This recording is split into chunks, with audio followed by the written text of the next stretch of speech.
It's all from our. So you started off as a DJ, but what got you to rap? Because everybody else was. This is what happened, right? I used to promote for different record labels. Even look, I just wanted to get in the club. So you was a street promoter. I was whatever would get me in the door of the club. For free. I'm 15, 14 years old. Whatever I got to do to get in. I look a little older, like my son when he was young. He look old. He look a little grown. I still had that little baby face, but it's like, okay, is he old enough or not?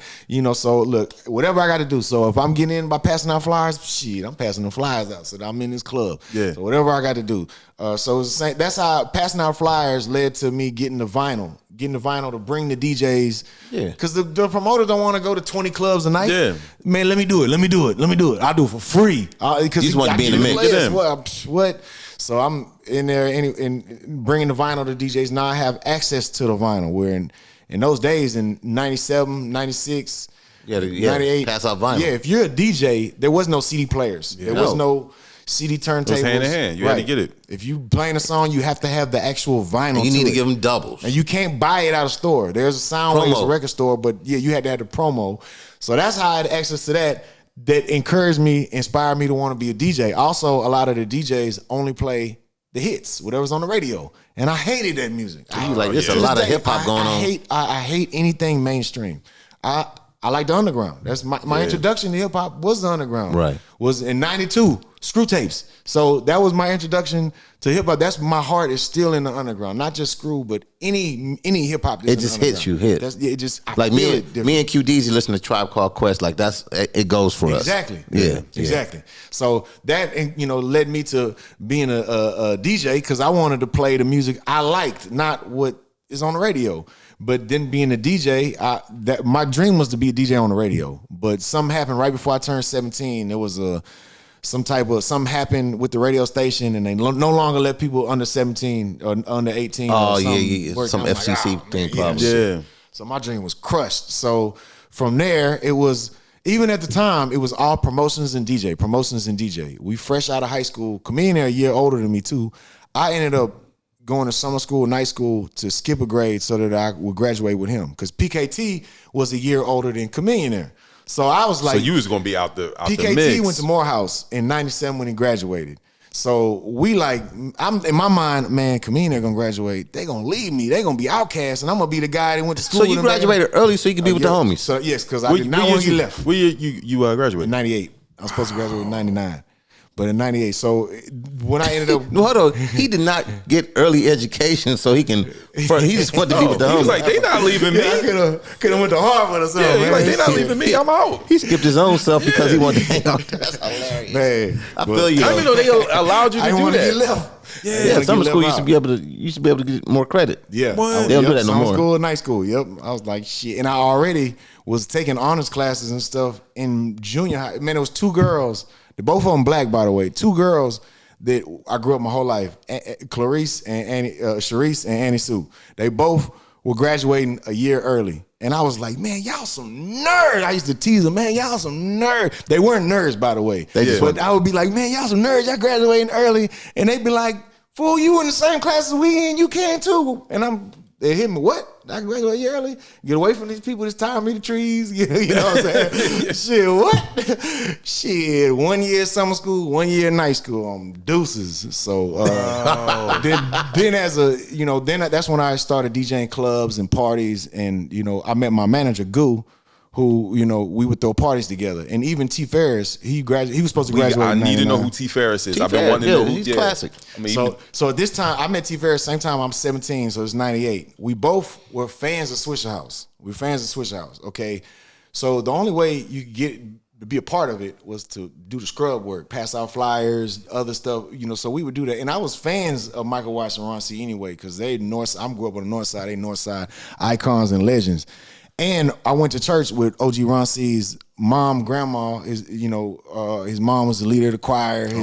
His stepdad was an elder at the church. His grandma been there forever. So he always made, his mom and grandma made sure, make sure he's straight. Don't let him get swallowed up in, the world. So Ron C always made sure I was straight. And his cousin gave me the name Paul Wall. So we were real, and he bought me my first turntables. You know what I'm saying? Wow. So, man, it was like I always saw a pathway, but I also recognized It's not the glamorous red carpet, the doors, let me get that for you, sir, pathway. So I said, okay. And being a rapper still was not an option or possible. It was something we did for fun. Yeah. Now, at that time, and same time, 98, we met Hurt 'Em Bad, the producer who made a lot of Tupac beats, Me and My Girlfriend, To Live and Die in L.A., Wow. Just Like Daddy. Right. I think he did like 7, 8 songs on Machiavelli. We met him in the club. We was in the club. I'm still too young to be in the club, by the way. And Chameleon there, it was me and Chameleon there with Chameleon's girlfriend and her cousin. We were all friends. And they come up, talk, whatever. His cousin come up, we say something, and she leave.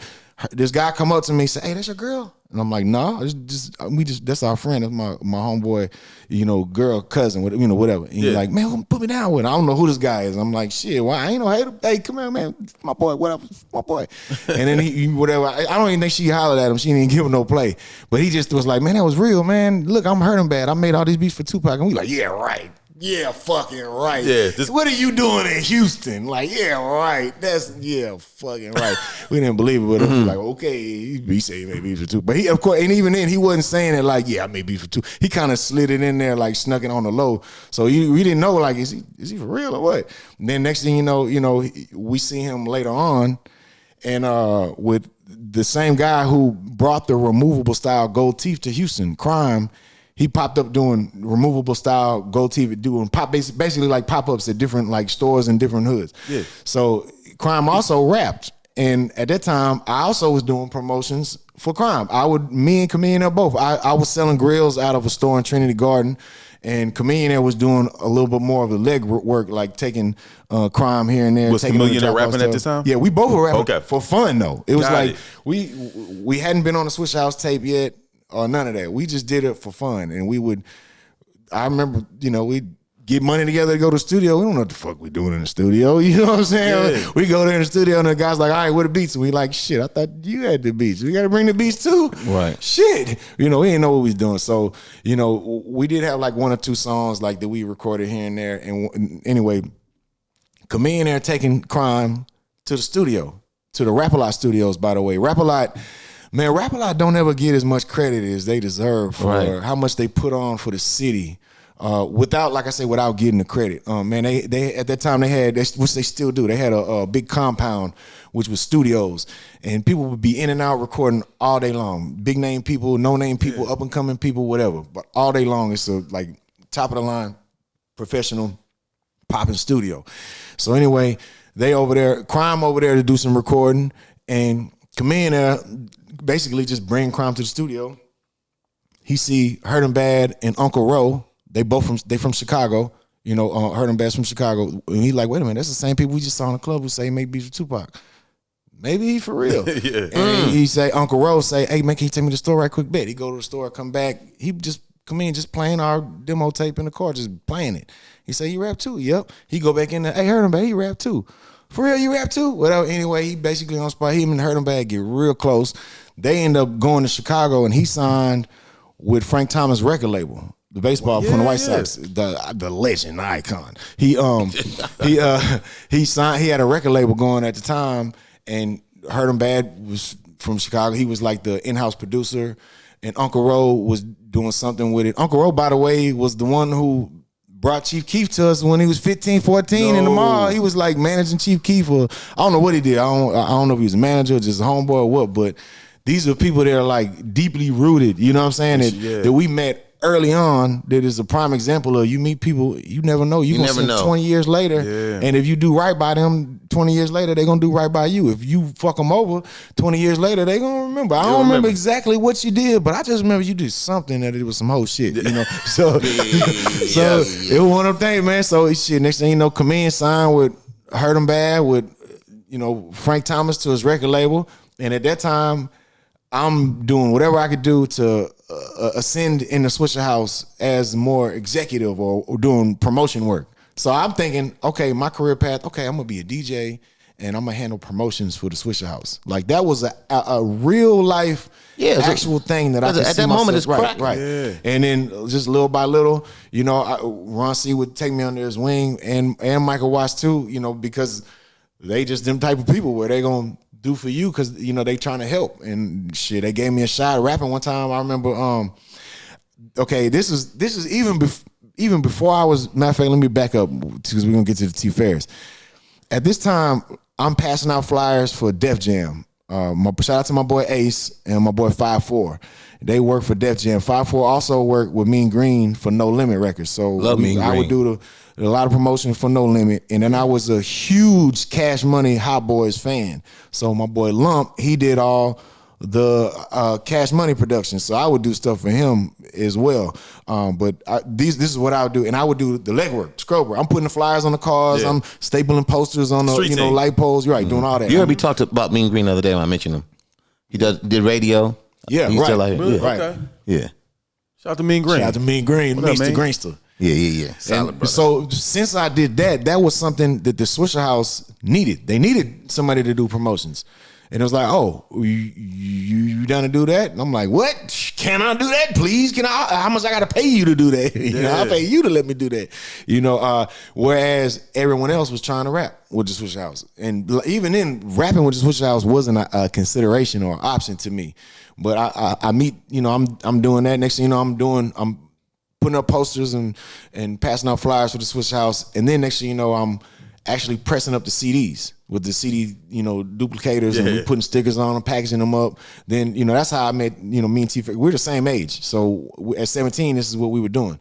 18 is what we're doing. Then, he go to Sam Houston and I went to U of H. But, when he's in town, this is what we're doing. We would, rotate me, him, and another guy on who's staying up. We'd had 8-hour, 12-hour shifts where you just all day long, whatever, doing that. So you get to know somebody pretty good, you know what I'm saying, when you're in there just in an office building pressing up CDs. And then we both got promoted from there, from doing promo to pressing up the CDs to distributing the CDs. Where look, I was entrusted with going to certain stores. T-Ferris would be entrusted with going to certain stores. We deliver the CDs, collect the money, bring it back, and then from there, it was.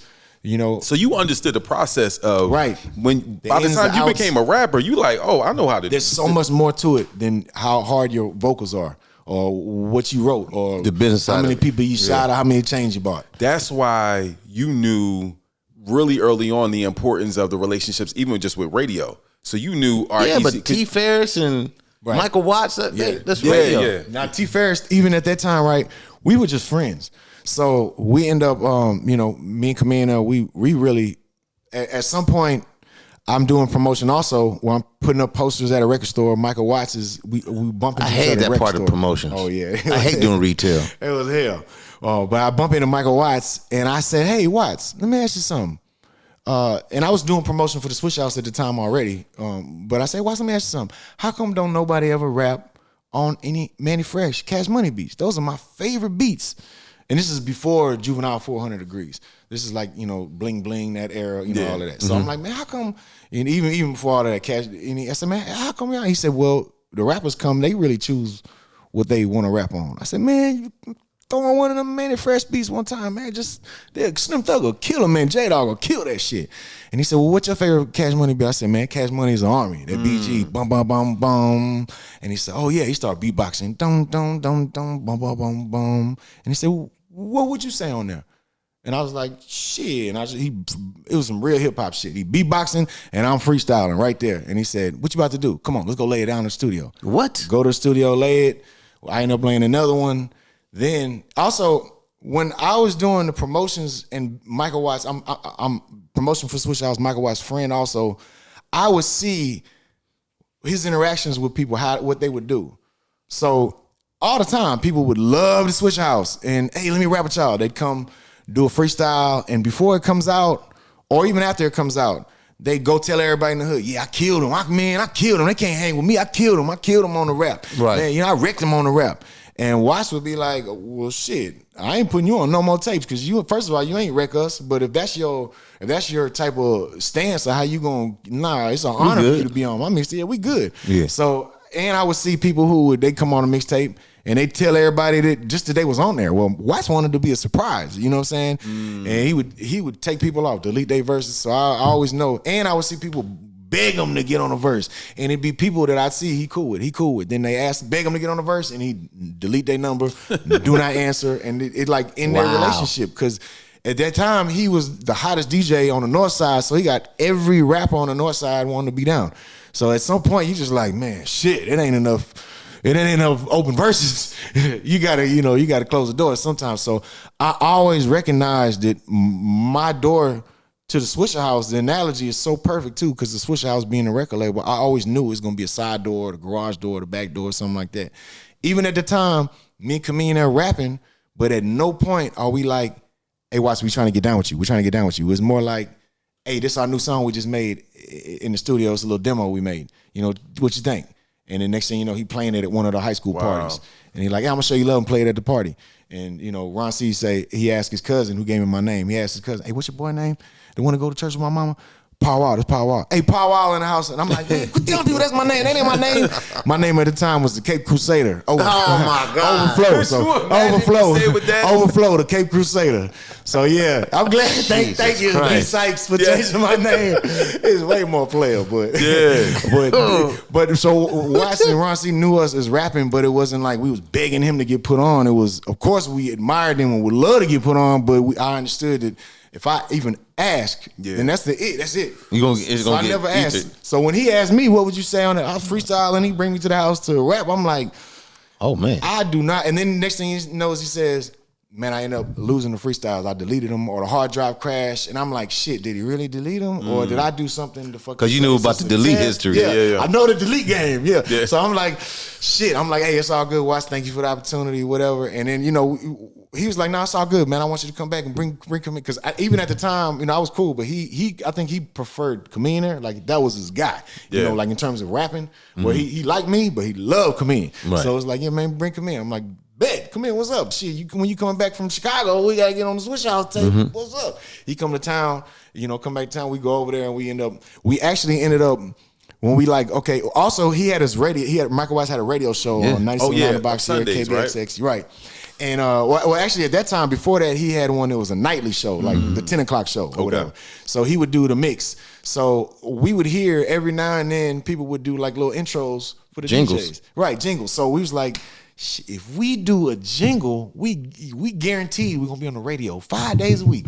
It's only one time at the start of the show, but every day starting at 8 o'clock, 10 o'clock, whatever time, I'm on the radio. So we said, man, this dude also, that was me and Kamina's original, like, man, when we went in together to do a freestyle after my verses got deleted, this was like, okay, look, let's do this. Let's watch. We want to do your intro. It really actually wasn't even for a freestyle. It was an intro for the for his radio show. So also at that time, DJ Screw every now and then would rap. And I used to think that was so live. That was so dope to hear DJ Screw rapping, whether it's with Lil Kiki, usually it was with Lil Kiki together, but when I would hear him rap, I thought that was so dope that he DJ'd and he rapped. And, so I never heard Michael Watts rap. So in my mind at that time, I'm like, okay, if we get Watts to rap on our song with us, he definitely gonna play. We definitely gonna get heard, because it's gonna be the first time he ever rapped. You know, Watts, what's up? You gonna rap on it with us? And he was like, man, nah, I don't rap, man. Come on, we kind of wired him up a little bit. And he was like, well, fuck it, yeah, I'll rap on one. And it ended up going viral at the time, you know, really? pre going viral. And that ended up being our first freestyle on his mixtape. What? And then Watts was like, on the same mixtape though, before he put it out, he said, look, I'm gonna put it on my mixtape, but look, I know you cool with some of the other artists. Whoever you cool with, just tell them, hey, Watts said it's cool. Let me know when y'all come, I'm gonna come rap with y'all. But I said, come on, Watts. If I tell everybody telling them that, they're not gonna believe that. He said, well, I'm gonna back door and I'm gonna tell them too. I'm gonna tell them, hey, he cool. When y'all wanna come. So I said, okay, cool, whatever. I told him, you know, of course, like I said, I'm wanna rap on all these Manny Fresh beats. So I say, man, Watts, I wanna rap on this other one that Follow Me Now, that Juvenile, Follow Me Now, that dun dun dun dun dun dun dun dun. Dun, dun. So I said, man, Watts, I want to rap on that. Lester Roy from the Swisher House, he also wanted to rap on that, and we was boys. So he called me, was like, hey, Watts say you cool to rap on this. You want to rap on it with me? I bet. So me and Kamina go rap on that. Anyway, we had 2 freestyles come out on the same mixtape with Michael Watts, and that was like, the door was open. Damn. And then from there, it was like, what you doing? I got to be a part of this machine. And a lot of artists came through the machine, And some artists played big parts. They had big parts in the machine, but the machine is bigger than any part, you know. And no matter how big of the part it is, the machine is bigger than any part. And I always recognize that. Slim Thug, and that also inspired me, seeing Slim Thug always show respect and homage to the person who put him on, the people who put him on, and to always be down. Like, or likewise with Lil Kiki, him to always pay homage and show respect to DJ Screw, who likewise, both of those people, Screw put them on not for selfish monetary reasons. It was to uplift somebody else. Watch and Run C, they were selling mixtapes and DJing, but they put us on mixtapes. They could literally have put anybody on there. They put us up to uplift us, to give us a shot. And I always recognize that, to like, man, even if I break off to do my own machine or something, man, I'm always gonna have some type of part that if I'm ever needed, hey, my part is here for this machine, because you know that I got that type of love and respect for them for giving us that opportunity. And we were kids at the time too. They easily could have fucked us over just by our ignorance and lack of knowledge of how the game goes. Yeah. You know, we don't know how the game goes, and they didn't do that. You know, they showed us the right way. They showed us how to turn your hobby to a hustle. And man, that's something that I'll forever be indebted to. Man, it's so much. Like I gotta say this publicly. I'm blown away by this interview. No, like, I'm blown. We was gonna talk about like a new album or something. No, like Paul, you see different layers of Paul, man. It's so, and this is why. No disrespect to radio or television, but on those platforms, you only have like 3 minutes. Man, it's like, hey, what's going on? Oh, your new album. You can't deep dive into it. You can't deep dive into anything personal unless it's scandalous or salacious to help. They want to get to the bullshit. Yeah.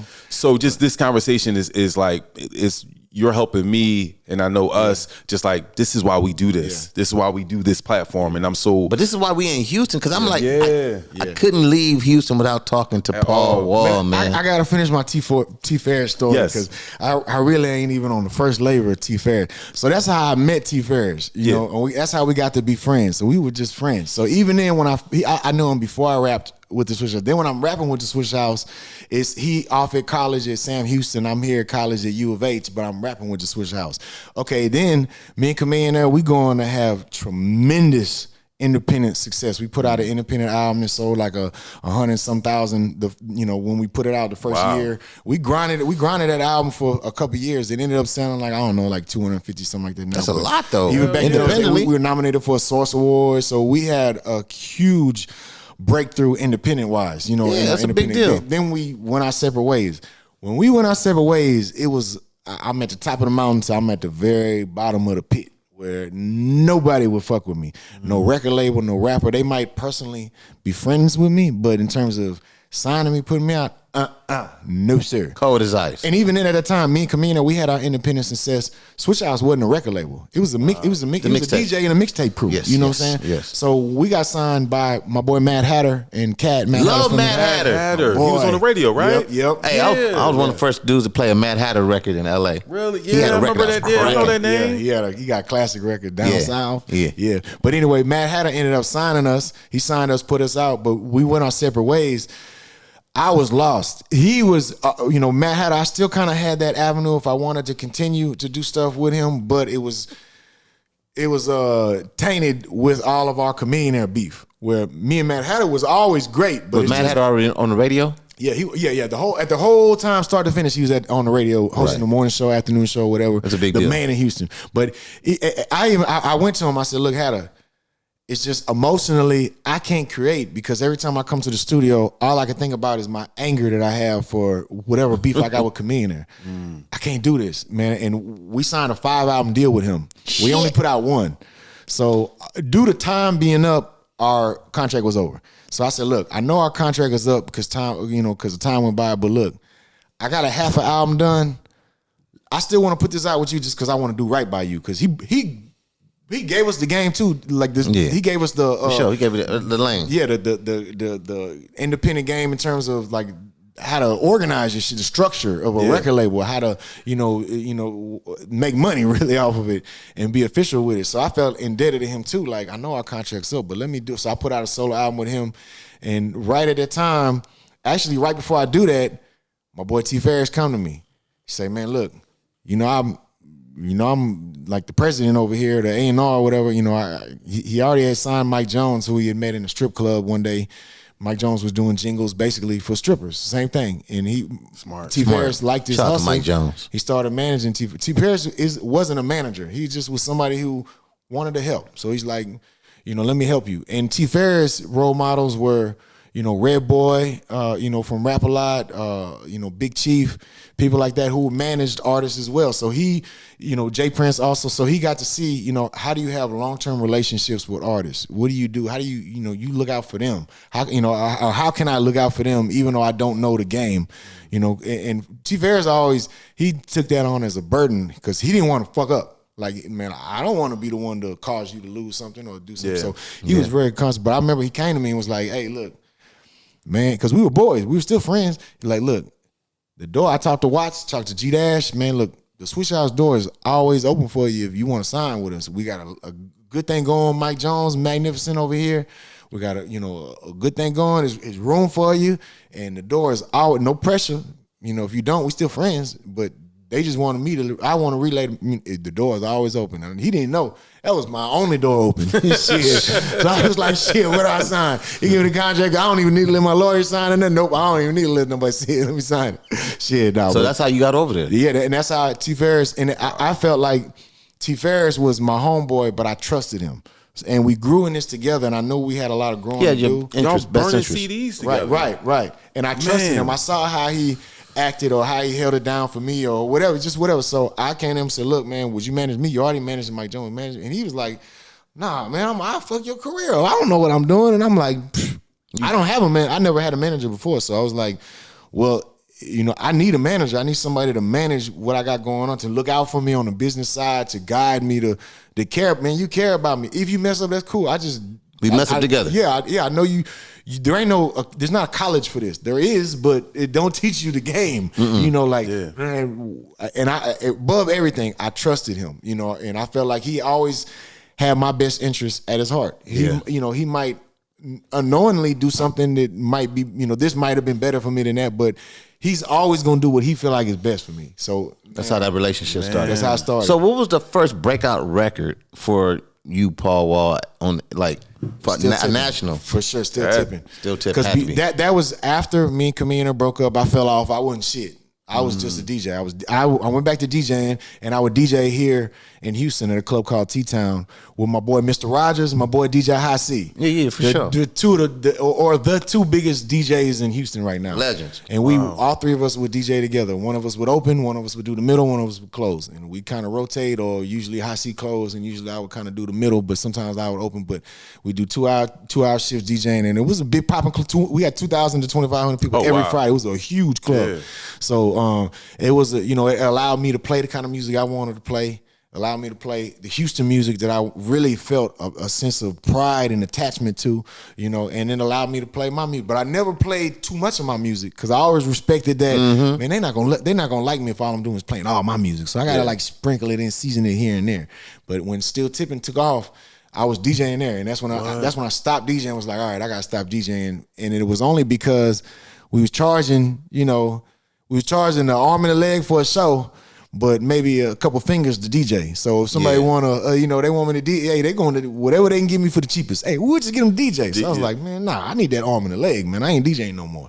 So I stopped DJing basically. That record took it over. Focus on, when did you know it was bigger than Houston? That record, because that record definitely when BET started playing it on BET Uncut, that gave it the real like life. Because before that, I knew it was huge here, but I also had a big song here with Chameleon that it was huge here. It was number one on all the stations in Texas and Louisiana and Oklahoma. It was, the song we had was called "In Love with My Money," and it came out the same time that Nelly and Kelly came out with the "No Matter What You Do." Oh, Dilemma, yeah. And Jay-Z had something that was popping big at that time, but in all the markets, we were number one. And that's kind of what propelled us to get major deal offers, because they would have these machines pushing these other songs, and they would get held up in our markets because we had y'all cracking. Right. So, but still, them labels got a way of riding your nuts and shitting on you in the same sense. They're like, "Oh, we want to sign you. We love you. Oh, well, give me what I want. Oh, well, you ain't that good." Shit. Yeah. but that's how it was, you know. So when Still Tippin' came out, I really saw it because it was on TV, and I would already go around the country here, and there were certain places we would go through our Swisher House markets or through our college, little network, or through the military networks we had. But when Still Tippin', that video took, man, that's really. But that's why also, like, back to T-Ferris, when he signed me to the Swisher House and brought me back to the Swisher House, I was so hungry. He said, look, we working on a compilation right now. It's called The Day Hell Broke Loose, Part 2. It's basically gonna be me, Mike Jones, Magnificent, Slim Thug on a couple songs, couple other Swisher House, the rappers. Because at that time, everybody kind of was doing their own thing. So the only actual Swisher House rappers that was still with the Swisher House was Mike Jones, Magnificent, and then now me. So I'm rapping on all. He gave me we had Michael Watt's house, which was a studio.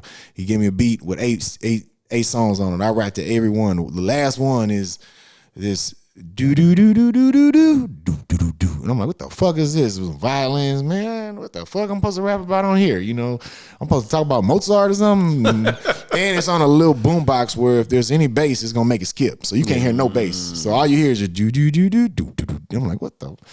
And T-Ferris said, it's cool, you ain't got to rap on it? I said, nah, I'm rapping on everything you give me. That kind of sparked me. And he said, all right, well, just freestyle. So I just went in there, did whatever, freestyle. What? Man, we rapping on this is Still Tippin'. We didn't use popper stoppers. We would put a T-shirt over the microphone and hold the mic. Hold it with our hand. There'd be a mic stand, but we'd hold it with our hand with a T-shirt over it. So and there were popper stoppers and mic stands, but this is just we're from the freestyle era where you hold the mic and you body rock and you freestyle. So that just helped us get in our comfort zone when you hold the mic. So we did that holding the mic with a T-shirt on. Oh my God! And even Ghetto Fabulous. When I rap on the beat, it's only a beat. There's no hook. There's no other verses. It's only a beat. So he say just freestyle on it. Magnificent. He freestyled on it. Okay, there already was another version of this song, Still Tippin'. What? With another beat that had barely came out, like it'd been serviced to the DJs, but it wasn't out. You know what I'm saying? So nobody really knew it except it was on a couple mixtapes here and there that the mixtapes DJs had, okay? Which was, because at the time when they first started working on the compilation Day All Broke Loose, it was supposed to be all Michael Watts and one producer. This producer named Big Time. But at some point, they fell out, went their separate ways. So one of the songs was this Still Tippin' song where Big Time made the beat, and it was the same Mike Jones verse, the same Slim Thug verse, the same hook, but Chameleon had a verse on it, okay? Which spiced things up a little bit because at that time too, me and Chameleon was beefing, but it was like known, but it's something you didn't talk about. Like we didn't talk about it openly, but people knew we was beefing. So it added to the mystery of, I thought they was beefing. Oh, they took him off and put him on or something. What happened? But it really wasn't that at all. They didn't take him off and put him on. They took Mike Jones and Slim Thug off and put them on the beat that I was on. They flew in the vocals of Slim Thug and Mike Jones to the Still Tippin' beat that I rapped on that you hear today. Do do do do do do do. And actually, there was a little debate amongst Michael Watts, G-Dash, and T-Ferris because they were trying to figure out which beat they were going to use as the new Still Tippin' beat.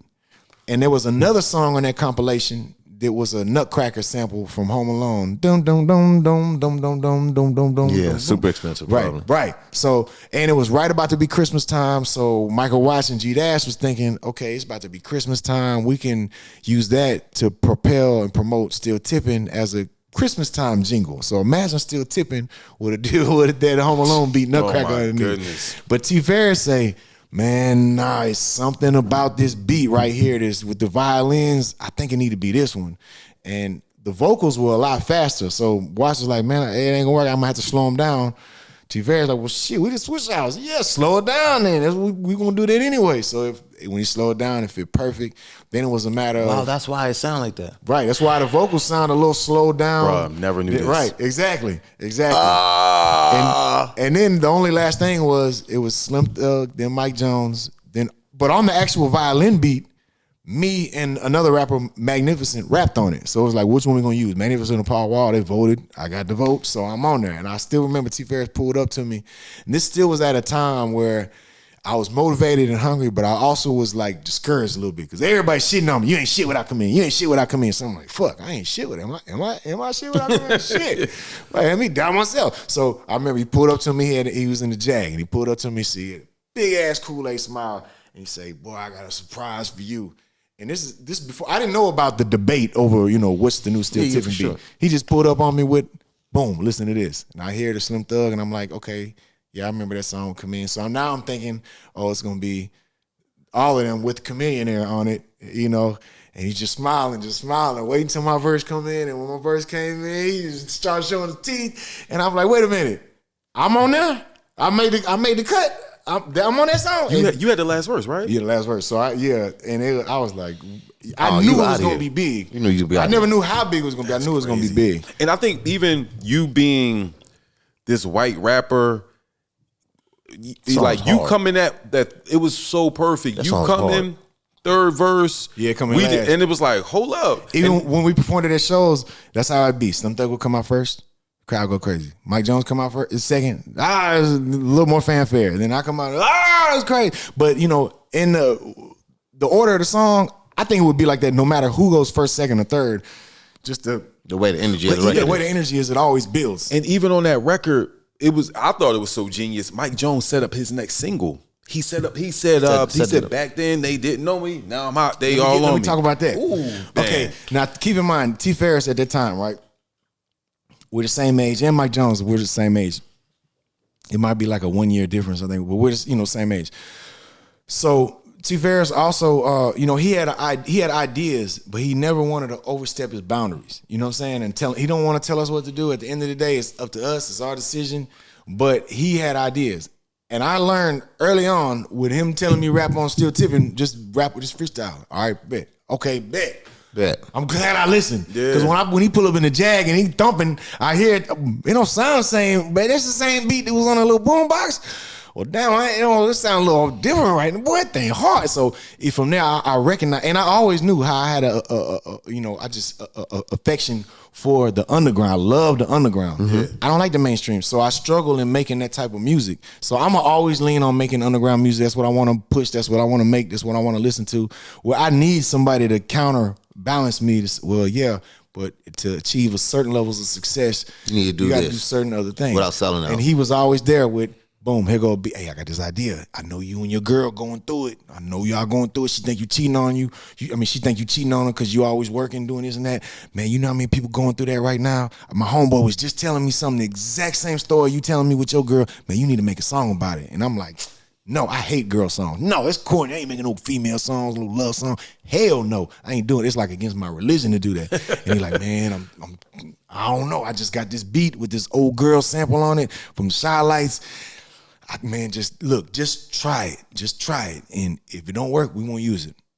All right, I'm going to try it. Boom, try it. Ended up being, and I tell my story when I went through with my girl, who's my wife now. Of course. And it was the biggest song that I ever put out. There was Paul Wall or Paul Wall featuring somebody. Now, Grills was number one. Other songs featuring me were bigger, but this is the biggest song I ever put out that was me. Or me features. Okay. Then T-Ferris, another Sittin Sidewayz. Hey, I got this beat. Same dude made Still Tippin', Salih. What, Salih? Oh yeah, babe. Because we already was using his beats here and there for stuff. And Salih, the same guy who made these beats, back then they didn't want me Still Tippin', Sittin Sidewayz. He did all the same beats? Right, yep. Man. He also, before he ever even, heard the word Swisher House together, was an icon and legend in Texas hip hop. He made a lot of the Rec Shop beats, Big Mo, ESG, D-Rec. D-Rec put out all this music, all these Rec Shop music, and Salih Williams, Carnival Beats, was the in-house producer who formed like the sound, him along with, Mr. Lee, Mike Dean, Shout out to Mike Dean. I found out that he was from Houston from Jay Gress's book. All of them and Gumbo Funk, all of them, that those sounds like created the sounds that created us, that inspired all us, that we, in turn, that's what we want to work for. So us getting the opportunity to work with Salih on Still Tippin', he was a legend. Like, he was the big dog in that situation. Like, you were honored. Yeah, right, exactly. Same with on Sittin Sidewayz. When they say, hey, we got a song with Sittin Sidewayz. At this point too, I grew up on the north side. North side versus south side was Bloods and Crips 90s style beat. Got it. Right? You didn't associate with the other. Feud. Right. So I was an undercover screwhead where I loved screw music because that's how I fell in love with hip hop. Yeah. But that didn't go in my neighborhood. So I'd have to do it on the low, or there were a few people that grew up on the south side that moved for whatever reason to the north side. So they'd be South Sea for live, growing up with us, they would sneak me the screw tapes. T-Ferris also was like that. He was an undercover screwhead growing up on the north side. But so y'all would listen together. Right. So my favorite rapper of all time, still to this day, was Lil Keke. And so I had never did a song with Lil Keke. So shout out to Lil Keke. Big Sittin Sidewayz had a Big Pokey sample on the hook, which also was a legend classic screw tape freestyle, June 27th. And it was something he said from that freestyle that was on the hook of the song Sittin Sidewayz. So T-Ferris say, look, we're going to put Big Pokey on one verse and Lil Keke on the other. Oh, man. That's like telling somebody you're going to put, Drake and Jay-Z on a song. Yeah. You know what I'm saying? Yeah. Oh, so, man, this is the first time I ever got to do a song with either one of them. Still hadn't even met either one of them before, other than in passing me, like, hey, how you doing, sir? Like feeling like that, and they missed, So, then next thing you know, we end up in the midst of all this, still Tippin take off. We get a deal. Atlantic Records say, hey, you can't put both of them. Neither one of them signed to us. You can put one of them, but not both of them. So I'm like, oh man, we got to put Big Pokey because it's his hook. You telling me I got to take my favorite rapper off? They didn't understand, or really, I don't think they cared about that. They were like, local icons. To them, they were just local. Or really, actually, to them, they were just, hey, they ain't signed to us.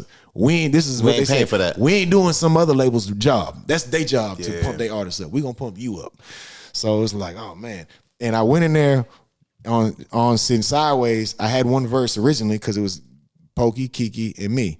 And I even before my verse, I say it's Big Pokey, Lil Keke, and Paul Wild Baby. But we had to cut the Lil Keke, so it's Big Pokey and Paul Wild Baby. It's like pause like that. Yeah. So I was devastated. I never knew that. But I was like, okay, well look, Keke, man, we just gonna keep you for the remix. But it's I understand, like, you don't take Jay-Z off a song. You know what I'm saying? Like, you don't take Lil Wayne or somebody off a song, or so it's like, man, if he never speak to me again, this is an actual real possibility. You know what I'm saying? He might not like me. He might want to fight me after this, especially if the song take off. But they shout out to my big bro, Lil Keke. But he didn't. He always showed me love and welcomed me with open arms. But T-Ferris say, look, you got one verse on there already.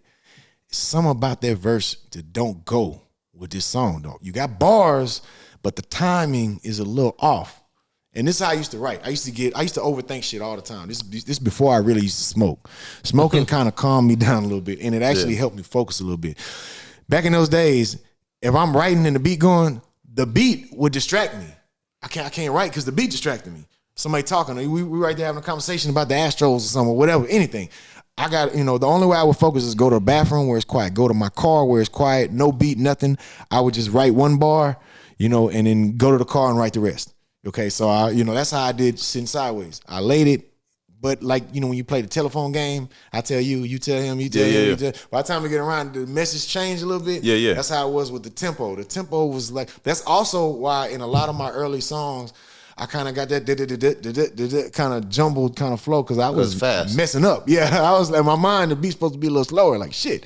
But it just ended up sounding good. All right, keep it, shit, whatever. But okay, so Sittin Sidewayz, T-Ferris say, look, slow it down. Man, look, I really think you need to write 2 new verses. I was like, man, you crazy, man. This verse hard. He's like, look, you got the end of the day. You got to say so. But I really think you need to try it. If you don't want to try it, if you don't even want to try it, that's cool. You don't have to. But I say just try it. You never know. And I was like, fuck, he gave me that look like I'm letting him down. And he my savior. He literally saved me. That's your guy. Yeah. So he's like your A&R, your manager. Yeah, right. Right. Even though at the time he just was in the mix, but he was all of those things, and he became my manager, from that too as well. And A&R, a lot of things he doesn't get credit for, but he should, because man, my whole show right now, if I was to do a show, if I do 20 songs, 15 of them, 17 of them are songs he had to beg me to do, force me to do, that I wasn't feeling, that I want to do this. Just try it. So with Sittin Sidewayz, I said, fuck, I can't let my coach down. fuck it, I'm gonna try it. I do 2 new verses. I lay the 2 new verses. They are similar in cadence and structure. They really do fit better. But I always knew that one verse, okay, that verse is hard. I'm gonna keep it in my back pocket. If I get writer's block or if somebody asks me to do a song, if I need a go-to hard-ass verse, and the next thing you know, a few other dominoes fall, things happen. My boy Plain Pat, who used to manage Kid Cudi, he was an A&R for Kanye. He said, hey, look, I heard you met Kanye, and I heard you made him grills, and y'all kind of cool. I got an idea for this song. Boom. He said it's cool. He gonna give you a shot. But he gave me the pep talk. Hey, he might not use it. I know where you're going. He might not like it. You might do a verse. He might take you off of it. So if he do, you don't take it personal. This is just how he is. He's very selective. I said, all right, bet. Boom. Pull out that verse. Drive slow. Man, it fit perfect with that beat. Then when I did it, I'm thinking he ain't gonna leave me on there because he wasn't as big as he is now, but he still was an icon and still cracking. Yeah, he was towers bigger than me, or at least what I saw myself as. So it was just like, man, there's no way he gonna have me on his album, no way. So I never thought that was a possibility again. And next thing you know, playing me back, hey, he like it, but he wants you to lay it over here, and I'm like, I bet, because he don't want to use it. All right, bet, I'll come use it. I'll come lay it over there in L.A. I come to L.A., fly to L.A., me and my boy Goo, we coming down the escalator. Detective come to me, won't come to him. Boom, boom. I said, oh shit, it's fake.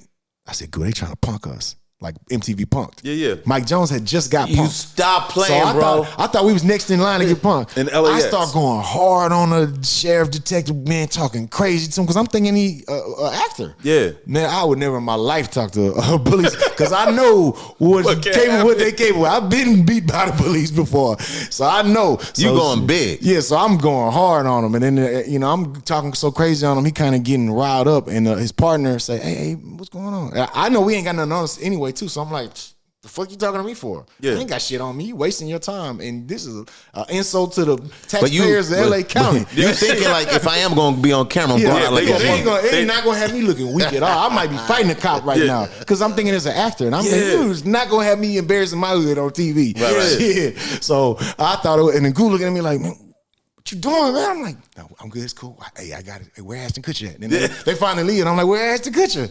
Shit, he like, dummy, that was some real cops. I'm like, oh shit. Whew. Hilarious. I'm like, man, so I'm like, okay. You could have been locked up. Yeah. But I'm thinking either Kanye set me up to get punked or Mike Jones set me up to get punked. This is when Punk MTV was cracking. Yeah. So everybody was on noise. Then we leave. I drop Goo off at the hotel. I'm going to the studio to lay my vocals. I'm in the left hand turning lane, and there's a driver. I'm in the back seat, but the driver's in the left hand turning lane. He break the whole intersection off, turn right. He break 3 or 4 lanes off. He didn't see it was a cop sitting right there. Boop, boop, we get pulled over, but it's right in front of the studio. So I'm like, fuck. I knew this was too good to be true. They couldn't get me at the airport. Now they getting me here. Cop walk up and whatever. And I'm like, hey, I'm late for a studio session. Can I go? It's right there. Yeah, you can go on. You ain't got no ticket. I get out and go. And I'm like, shit, where Ashton Kutcher at? Like, again, shit. Right. And then I go up in there, lay my vocals. Nas downstairs laying his vocals for the song he was on the album. It was, for me, it was one of the things where I knew the same way with, I didn't want to get took off Donda. Even back then, I didn't want to get took off Donda. And I knew it was a possibility. Back from my Swisher House days, I always got to be careful how you carry yourself when you are part of someone else's art that they putting together. Because people are sensitive. And they have every right and they have every entitlement to feel however they feel about whatever they creating because that's their art that they creating. So for Kanye to even give me the chance to rap on there, I knew, hey, I don't want to get took off Donda, even though it wasn't Donda. So I wasn't even telling nobody that I'm on there. I'm not saying a word to nobody. You're not jinxing yourself. Right. And I still remember when it came out, there was a listening session, and DJ Drama called me. Shout out to Drama. Shout out to Drama. He called me, and it was playing in the background. He said, yo, you on Kanye album? I said, I don't know. Did I get took off? I'm waiting to see if it's because once it's on the credits and it's out, okay, you on there. You on there. But up until that point, you didn't know. Yeah, you could be took off. That was a single too. Yeah. I think it was like a second single or third single, but regardless, shit, it was oh my God, it was unbelievable. But that was my verse, my original verse from Sittin Sidewayz. Wow. But okay, then back to T-Ferris. T-Ferris got a hell of a resume, man. He managed Megan Thee Stallion now. So if y'all interview Megan, he's right there with her. But you might not have known because he's not a, hey, how you doing, meet everybody unless he know you. I mean, I think he came to Big Boys with me a couple times, so I know you met him a few times. But he's a behind the scenes guy. When I give him shout outs, after I gave him a shout out in a couple songs, he told me stop giving him shout outs. He's like, man, look, I appreciate it, but it's triggering certain things for other people. They're jealous that they're not getting a shout out, and it's causing some turmoil amongst this complete just don't give me no more shout outs just for a while. Right. Yeah, and I'm like, okay, bet. Of course I respect it, but shit. But yeah, he's a back scene kind of guy. Solid dude. It's real solid. And I remember we was in the studio over by Greens Point at this office building on Sam Houston Tollway over there, right by the airport, where the Swisher House office and studio used to be.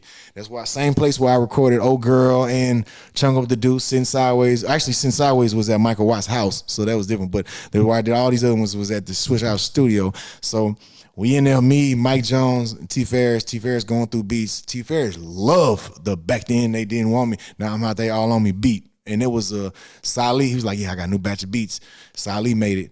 And of course, Salih, like I say, he a legend anyway. So Salih made the beat, let's gonna use it. But then he made Still Tippin', and this was right the same time as Sittin Sidewayz. So I'm like, well, he got a great formula going. He know what he's doing. Okay, so T-Ferris has the ear to put shit together. Hey, I think you should rap about this subject on this beat. Hey, I think you should rap about this topic on this. Hey, why don't you, he wouldn't give you a lyric or a word, but he would have so much to do with the outcome of the finished product that is like unbelievable. So I remember him arguing with Mike Jones about, and to me, it was like the same argument I had about maybe Still Tippin', or I didn't like the beat that much, or Sittin Sidewayz, you crazy, my verse is hard, but it was just like, I gotta try. He's the guy who got the vision. I don't see what he sees, but he got a different lens on. Right. So I gotta trust and I gotta have faith in him. And we both got faith in God. So if anything, God is gonna lead us. It's gonna happen. Yeah. So I see him having this argument with Mike Jones, basically like a debate. Mike Jones like, because Mike Jones wanted to make a song about his grandma.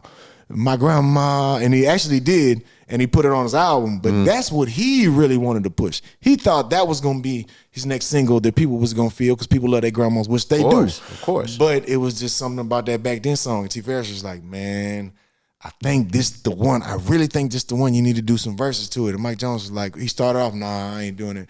Then I was like, man, you crazy. All right, well, I'll do verses. And I was like, look, if he don't do it, let me have it. Hey, let me have it. He don't need it. Let me have it. Because Salih is... He's batting 1,000 right now. He batting 1,000. T-Ferris, you batting 1,000. I'm 0 for 20. Where's Mike Jones at? He's still around. We see him every now and then doing shows. He still puts out music every now and then. It's basically underground independent like a lot of us. He still tours a lot. But anyway, back to the song, man. Shout out to Mike Jones. Back to the song, to back then, I see them and I'm like, man, let me use it. And that is what made Mike Jones was like, nah. Yeah, you ain't, all right, I'll do it. I'll do it. But it ain't gonna be the single though. It ain't gonna be the single. And the next thing you know, it's a single and it's like bigger than Still Tippin'. Shit. And it was like, damn, that's when I knew. You were in a great like pocket of time of right. The timing couldn't have been any better for you. The timing. But not only was it just a great time, you put in the work. Right. Like you were pressing CDs up. Right. You put in the work. Laying down DJing, street promotion, passing out flyers. Let me ask you some Houston, because I don't understand this. All right. So back, in down south of Atlanta, they got the big wheels, right? Right. Oh. LA, we roll on 13 Dayton's, whatever side, We got them pokers. Y'all got the Y'all got the swangers. Yeah. What the fuck is a swanger and who? And why y'all go this way? Y'all going this way, and then you're zigzagging. Well, that is to take care of the car. We got horrible streets here in Houston. We are historically known for having potholes. So you gotta drive slow and swing, or you gonna tear your wheels up, tear your car up. You can get in a wreck. So that's kind of where some of that start from, where they come from. Now the wheels, they started off as a upgradable package on the 83 and 84 Cadillac Barretts. The 83s, they didn't go out quite as much, and they had a lip. The 84s didn't have a lip, but they go out a little bit farther. But even back in those days, they didn't go out at all compared to what we got now. No, this is they didn't go out at all. Those were the OGs, and they were made by Krager. Okay, well, they were aluminum. They would get dented up super easy. The spokes would always come loose and clack. It would always be like nightmare stories of the wheels not being maintained. And they were only welded around in a few places around the wheel. Okay, so they ended up discontinuing the wheels. They stopped them. But we held true to those wheels because that was the year that the 84, 83 Barretts came out, the drop top Eldorado convertible. We loved a little baby lag convertible. Cadillac. Yeah, so those are being original wheels with the Vogue tires that came on there. It was something to us that was the original classic look. Okay, as time goes on, you can't find those wheels no more. 84, they stopped making them in 84. They stopped making them, right? And it was only a certain amount they made then. So we would, be in North Carolina and you'd see somebody, old car. Oh shit, they got some. You grab them. $10,000 back in those days. You'd pay for them because you could not get them. And when Spreewells came out, the spinners, they was $10,000.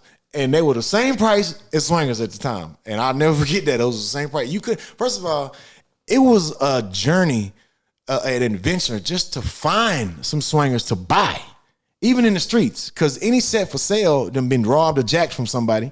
So you got to be careful who you buy from, because they might have just robbed them from somebody else. And now you over there looking like a dumb about to get set up. Oh, you took my wheels? Okay, bet. So it was one of them things you had to be, and couldn't anybody just ride on them. So, if you wasn't amongst a certain elite group, right, then they was going to take your shit. So it is just how it was.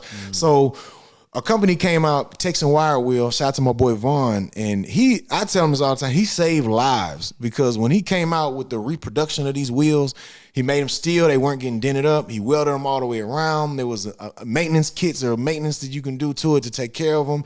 And then he evolved them, make them stick out farther, make the wheels higher off the ground, where they went from being, the young inches to the, now there's 20 inches. There's all kind of stuff, even 17, whatever. And then how far they go out is, it's. How far do they, pause, but how far do they go out? Yeah, they, there's some that go out longer than this table, bro. So you can't drive it on the highway.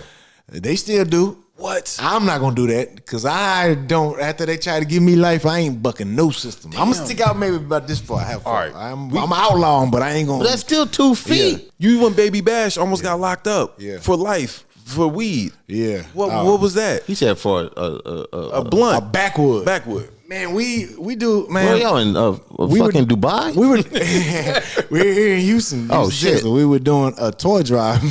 Oh man, toy drive high as giraffe nuts. I learned a lot of. I learned back in it. I learned this through the Bible. Jesus would go to the sick. He didn't tell the sick come to him. He would go to the sick. Yep. So I was always taught that in my church. You help people who need the help. You don't just say, hey, who needs help, show up. You go to them. A lot of times they don't have means of transportation to get to you because they need the help so bad. So throughout my whole career of rapping, even when I was DJing, even in my younger days, man, even when I was in high school, Swisher House, Michael Watts and Ron C used to come to our high school. And, if you pass the state test, they do a party for you. Oh, wow. And it'd be a pizza party if you passed the TOS test or whatever the test was at the time, the state test. And it was something just to encourage participation in the test, get you pumped up to want to pass the test. Yeah. And also it would be a thing where you got to have attendance. If you got too many missed absences or tardies, then you can't come. So people would look forward to that. We would look forward to that. So we would do that same way. As soon as we got any type of notoriety, we in them schools doing something. Even though they don't care, they don't even know who we are. We wasn't even shit at the time. Yeah. It didn't matter. It just was that we're there doing something fun. Hey, we doing a pizza party. If you pass the test, whoever pass or whoever show up to take the test, you're gonna get come to the pizza party. Shit, they get pizza at school. They loving that. So we would always do that. Same with throughout the year we would do toy drives or and usually it will be people doing it already, reaching out to us to help. Yeah. Of course we'll come help. Then when we started doing it on our own, or when I started doing stuff with Parents Against Predators, the organization, that's when we really dive deep into when we do stuff, we do hey, come out, bring, give if you want to give. But and also if you need help. You know, we're not who needs help, but if someone comes to us needing help, we always try to help them. So you're doing your Christian duty, and you almost give them back. Right. And we would be doing toy drives at tattoo shops, right? Smoke shops. Where in Texas they don't sell weed there. They just sell all the smoking accessories, bongs, swishers, backwoods, anything smoking accessory. But there's a lot of them here, just like it's smoke shop. Yeah, we got smoke shops on every corner, like a Starbucks. You know what I'm saying? Mm-hmm. So we do them there. We do them at the the dog kennels. We do them at the jewelry stores, at the car shops, the audio shops, but just different places. We go to different places to have people get them the opportunity to help as well. We doing a toy drive at a smoke shop. A couple of us after hours, and a couple of us in there smoking. We are smoking. Shit, I was smoking. I had a backwood. They come in there, next thing you know, boom, everybody. We thought we was getting robbed. So when we saw it was the police, we was a little bit like, because we knew we wasn't doing shit. Yeah. Like we in there smoking at a toy drive. Like, what you gonna do? But it is Texas, so. Yeah, you get that. That's when they came with that organized crime and manufacturing, delivering. And I remember me and Baby Bash, they about to put us in the car and they're like, hey, I'm trying to see if we can, get off and just let y'all off with a ticket. Come back, hey, the DA say arrest y'all with organized crime. I'm laughing. Man, you gotta be kidding me. You talking about John Gotti, organized crime? Yep. Manufacturing, delivery, like I'm El Chapo. Yep. Come on, man. I'm in there smoking a backwood. You come on, shit. So they end up giving us life. Trying to give us life. What? This shit was hell. And they fucked up a lot of shit because the smoke shop ended up getting kicked out their lease, and it was a good family. They did a lot for the community too. They moved. They got they moved on. They have another smoke shop that they started afterwards. But we were doing a lot within that community where we were at that really got fucked up. And of course, it paint us as they got me looking like El Chapo on TMZ. You're like, I ain't had nothing. Yeah, like what the hell? I literally, and I didn't even have the backwood. It was on the table, just like I'm sitting there. It's on the table. So of course we going to trial. My lawyer, that wasn't my backwood. My lawyer gonna paint it in a different light. But at the end of the day, if they would have charged us with possession, maybe I can't lie about that. But man, they ended up they had this was just like it's comical to me because knowing that. Man, I ain't out here breaking up with smoking weed. Like, I ain't out here breaking. They had 6-month investigations undercover they was doing on me and Baby Bash because they thinking we just moving big weed or moving big weight back and forth Cali to Texas. They in the discovery phase of our shit. Bro, So you lost a lot of money off of this. What? Oh, my God. Especially the potential money I could have made. And then, but only thing I think about is the embarrassment. My kids going to school. I'm all on TMZ and everything. Like, man, I just feel for them. But anyway, the evidence they're using against us is a picture of me and Be Real in LA. Me and Burner in the Bay. Me and Baby Bash in Vegas. Like, but not in Houston. How is this evidence that we got some big criminal organization? Like, but the fact that they overcharged us is the reason why they no bill and no indictment. And I don't know how the grand jury shit work. I don't know how the grand jury shit work. I wasn't there, so I didn't get to see all of that. All I know is that it was no bill, no indictment. Shit, I'm thankful for that, man. And we didn't even have to get farther than that. We didn't have to take it to trial. We didn't have to do none of that shit. But it's just so comical that, like, man, I literally had a backwood on the table. And then I get charged with all this. But at the time, I had these leaves that I was selling, these Fanta leaves. Fanta leaves, right? Yeah. And they thought it was K2, Spice. So they thought, and that was, the Kush. Yeah. That's natural. The synthetic Kush. Fanta leaves is natural. That was a big thing going on here where the homeless people were passing out. Oh, yeah. It was going on around the country. When they made it used to be legal, then they made it illegal. They thought I was selling that on the low. So when they come in there like, yeah, we got them, high-fiving each other, and then they tear open the pack, a Fanta leaf, like a backwood leaf. They like, wait a minute, this isn't. Yeah. Oh man. Yeah. But well, listen, man. Listen, can we get up for Paul Wall? Yeah, man. I mean, golly, dude, this is I did not know. Part 2 coming soon. Listen, we got part 2 coming. Yeah, well, listen, FAQ Podcast, thank you for checking out the FAQ Podcast. Thank you for subscribing. If you would like to advertise, fuzzyandq@gmail.com. That's fuzzyandq@gmail.com. We thank y'all.